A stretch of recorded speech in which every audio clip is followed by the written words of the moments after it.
سڵاوتان نەبێت ئەم کاتتان باش بینەرانی خۆشەویستی تەلەڤیزیۆنی کۆمەڵە لەگەڵ هاوڕانی هاوکارم هاتوینەتەوە خزمەتتان بۆ پێشکەشکردنی گەشتیاوەڵەکانی ئەمڕۆ دووشەممە. سەرەتا سەردێڕی چەند هەوڵ دەست بە سەرکردنی هاوڵاتیەک لە شاری سەردەشت، ناڕوونی چارەنووسی کەماڵ لۆتفی لە زیندانی قۆروا، هەڕەشەی ناوەندە ئەمنیەتیەکانی مازەندەران لە چالاکانی ژینگەی ئامۆل، گواستنەوەی 4 دەست بە سەرکراوی شارۆچکەی ئەکپاتان بۆ شوێنێکی نادیار و ئیدامەی مانگرتنی خوێندکاران لە دوو زانکۆی ئەمریکا.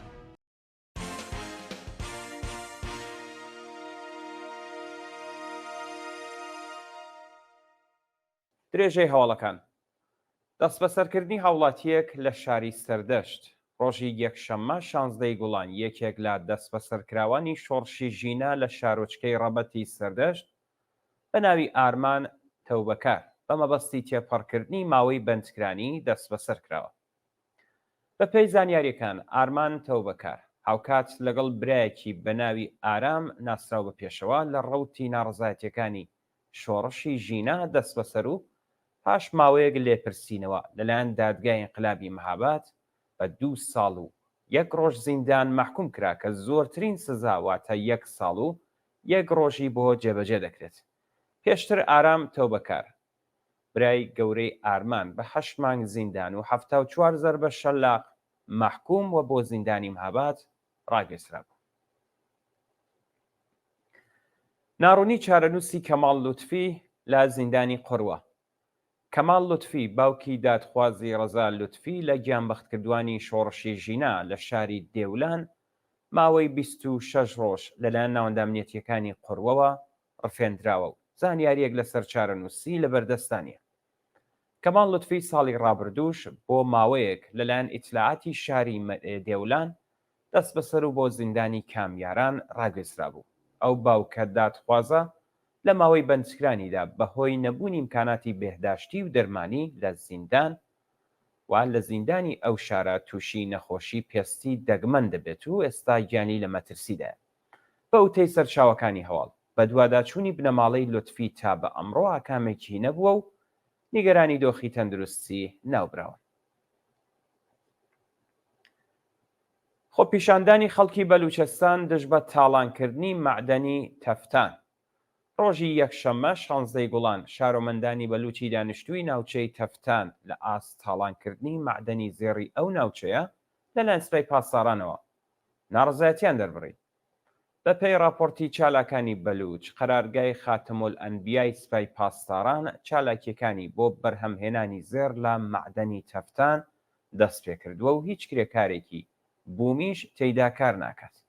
خەڵکی بەلوچ لە ئاستی تاڵانکردنی سەروەت و سامانی و پارێزگایە لەلایەن سوپای پاسدارانەوە ناڕازین و دەڵێن سەهمی خەڵکی بەلوچ لە سامانی ئەو پارێزگایە تەنیا فیشاک ئێعدام و ئەشکەنجەیە، کاتێک کارگەیەکی سەنعەتیش دروست دەکرێت داهاتەکەی بۆ حکوومەتە و لە ناوبردنی ژینگە و کەشاوەرزی خەڵکی پشکی جەماوەری. کوژرانی هاوڵاتیەک لەلایەن لیباس شەخسیەکانی حکوومەت لە خۆڕەماباد. ڕۆژی پێنجشەممە 13 گوڵان هاوڵاتیەکی خەڵکی خۆڕەماباد بە ناوی ئومید ڕەزایی تەمەن 37 ساڵ بە تەقەی لیباس شەخسیەکانی حکوومەت کوژراوە. بە پێی زانیاریەکان ئومید ڕەزایی خێزاندار و باوکی 4 منداڵ بووە و کاتێک لە تالارێکی زەماوەند لە شاری خۆڕەماباد هاتوۆتە دەرەوە لەلایەن چەکدارانی سەر بە حکوومەت پێکراوە و دەستبەجێ گیانی لەدەستاوە. بانکرانی لەیلا میرغەفاری لەلایەن ئیتلاعاتی سپاوە. ڕۆژی یەکشەممە 16 گوڵان لەیلا میرغەفاری چالاکی مەدەنی و بواری مافی ژنان لەلایەن ئیتلاعاتی سوپای پاسدارانەوە بانکێشت و دەست بەسەر کراوە. لەیلا میرغەفاری لە پەیجی تایبەتی خۆیدا نووسیوێتی پاش بانکرانی بۆ ئیتلاعاتی سوپای پاسداران لە تاران دەست بەسەر و ئەشکەنجە و ئازاردراوە. کاتێک داوای دەرمانەکانی نێو جانتاکەی کردووە، مامورانی حکوومەت لە دەستڕاگەیشتن بە دەرمان بێبەشیان کردووە. ئەو چالاکە مەدەنیە پێشتریش سەبارەت بەهۆی دەربڕینی ناڕزایەتی لە ئاست کوژرانی نیکا شاکەرەمی و ئاشکراکردنی زەمین خواری کازم سدیقی بانکێشت و دەست بەسەر کراوە. پەروەندەسازی نوێ بۆ عەلی حاجی چالاکی سنفی فەرەنگیان لە جوڵفە. لە ڕۆژانی ڕابردوودا ناوەندە ئەمنیەتیەکانی حکوومەت پەروەندەیەکی تازەیان بۆ عەلی حاجی چالاکی سنفی فەرەنگیانی شاری جوڵفە ساز کردووە. بە پێی زانیاریەکان پەروەندەی تازە سازکراوی ئیتلاعاتی ڕژیم بۆ ئەو چالاکە سنفیە ڕادەستی دادگای ئینقلابی جوڵفا کراوە و ئەبێ لە ماوەی دەڕۆژی داهاتوودا خۆی بەو ناوەندە قەزاییە بناسێنێت و سەبارەت بەو تۆمەتانەی خراوەتە پاڵ دۆسیەکەی بەرگری لە خۆی بکات.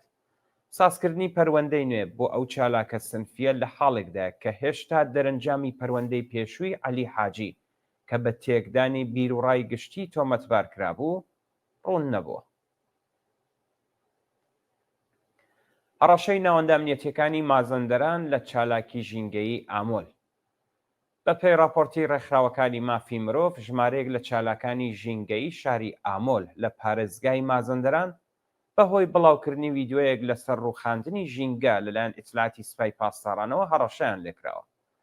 بە پێی زانیاریەکان گروپێک بە مۆڵەتی وەزارەتی سەنعەت و مەعدەن و لەژێر چەتری حمایەتی وەزارەتی ئیتلاعات چیاکانی ناوچەی پارێزراوی چلاو لە جادە هەرازیان بە تەقەمەنی لەناو بردووە. کاتێک خەڵکی ناوچەکە سکاڵیان بۆ ڕێکخراوی ژینگە بردووە ڕایگەیاندووە کە ناتوانن دەستێوەردان لەو کارە بکەن و لە حەوزەی اختیاراتی ئەواندانیە.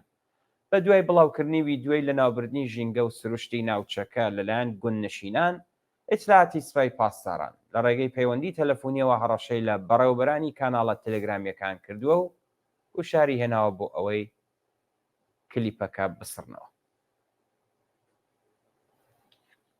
گواستنەوەی 4 دەست بە سەرکراوی شارۆچکەی ئێکپاتان بۆ شوێنێکی نادیار. میلات ئارمون، سەید محەممەد حسێنی، مهدی ئیمانی، نەوید نەجاران 4 تۆمەتباری پەروەندەی شارۆچکەی ئێکپاتانی تاران لە ڕۆژی شەممە 11 گوڵانی ئەم ساڵەوە لە زیندانی قزل حەساری کەرەج بۆ شوێنێکی نادیار ڕاگەزراون. ئەو 4 بەندکراوە پێشتر سەبارەت بە پەروەندەی کوژرانی بەسیجیەک لە شارۆچکەی ئێکپاتان دەست بەسەر و بە محاربە تۆمەتبار کرابوو. بەهۆی نەبوونی بەڵگەی سەلمێنەر بە سەختی ئەشکەنجە دران تاکو و دان بە تاوانێک بنێن کە ئەنجامیان نەداوە. پارێزەری ئەو 4 بەندکراوە پێشتر باسی لە ڕەتکردنەوەی سزای ئێعدامی 2 کەسیان کردبوو. ئێستا بنەماڵەکانیان هیچ زانیاریەکیان لەسەر چارەنووسیان نییە و دەڵێن لە ڕۆژی 11 گوڵانەوە بۆ شوێنێکی نادیار ڕاگوێزراون و بە دوواداچوونەکانیان بێ ئاکام بووە. ئیدامەی مانگرتنی خوێندکاران لە 2 زانکۆی ئەمریکا. ڕۆژی یەکشەممە 16 گوڵان خوێندکارانی دژبەری شەڕ لە زانکۆکانی ڤێرجینیا و میشیگان کلاسەکانی دەرسیان داخستوو لە ناوەندی زانکۆ کۆبوونەتەوە. بە پێی ڤیدیوانەی لە تۆڕە کۆمەڵایەتیەکان بڵاو کراوەتەوە هێزەکانی پۆلیسی ئەمریکا هێرشیان کردوتە سەر خوێندکاران و چەند کەسیان دەست بەسەر کردووە. لا زانکۆکانی کۆلۆمبیا و لۆس ئانجلس خێوەتی مانگرتوانیان کۆ کردوێتەوە و ڕێگەیان لە کۆبوونەوە مانگرتنی خوێندکارانی لایەنگری فلەستین گرتووە. لەلایەکی دیکەوە شارۆمەندانی ئیسرائیلی شەوی ڕابردوو بۆ جارێکی دیکە شەقامەکانی تەلاویان بەست و خوازیاری ڕاگەاندنی ئاگرباست، ئازادی دیلەکانی دەستی حەماس و گەیاندنی یارمەتی مرۆیی بە دەستی خەڵکی غەزە بوو. بە وتەی خۆپیشاندران هەردوو گەلی فلەستین و ئیسرائیل بە دەست و گروپی تونداژۆی مەسەبیەوە گیریان خواردووە و ئەوان نایانەوێت قوربانی زیادە خوازەکانیان بن. دوا هەواڵمان سەبارەتە بە بەرزبوونەوەی ڕێژەی قوربانیانی لافاو لە برزیل. بەهۆی ئەو لافاوە بە هێزەی ئەیالاتی پۆرتۆ ئالیگەرەی برزیلی گرتوێتەوە.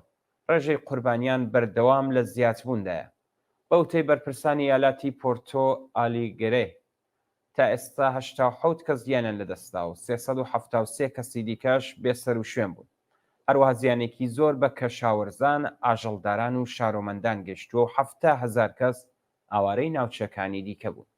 کارناسانی ژینگە گۆڕانکاریەکانی کەش و هەوا بە هۆکاری ئەو کارە ساتە دەزانن و دەڵێن ئەگەر ڕێژەی مۆنۆکسیدی کەربۆن لە جەو کەم نەکرێتەوە کارەساتی هاوشێوە لە وڵاتانی دیکەش ڕوو ئەدات و خەڵکی هەژار قوربانیانی سەرەکی ئەو گۆڕانکاریە.